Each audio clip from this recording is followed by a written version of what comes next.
مسله دا چې څوک واده کوي نو دا کور به د سړی وي، دا به ښځې پسې نه لیکي.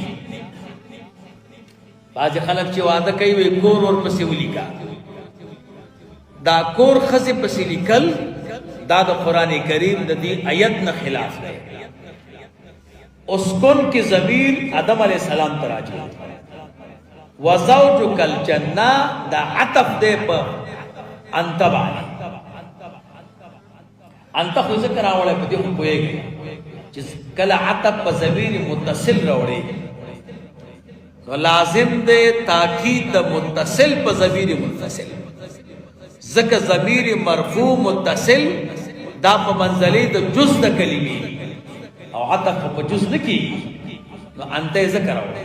خو وزوجک عطف دی ضمیر د اسکن باندې، نو معلومیږي دا چې دا کور به د سړي وي او ښځه به تابع وي د سړي په اوسېدلو کې، ځکه عطف خو د توابعو نه دی کوي. عطف د چا نه؟ توابعو نه دی. نو سړی په اوسېدلو کې اصل دی او ښځه یې تابع دی، نو کور به سړي پسې ښځې پسې نه لیکي. دویم نمبر یو مسله ترې راوځي. مسله دا ده که یو سړی یوې ښځې سره واده کوي او ښځې ورته وي چې زه تا سره واده کوم په دې شرط چې ما به د دې کلي نه نه وباسي، نو دا شرط د دې ښځې صحیح دی که نه؟ نه، سړی دې ورسره واده وکړي او شرط دې ورسره نه مني، ځکه په اوسېدلو کې به ښځه د سړي تابع وي، سړی به د ښځې تابع نه وي.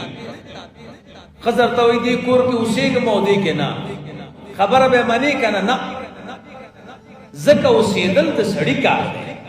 کوم ځای کې چې سړی اوسېږي هلته به ښځه اوسېږي، داسې نه ده چې کوم ځای کې ښځه اوسېږي هلته به سړی اوسېږي.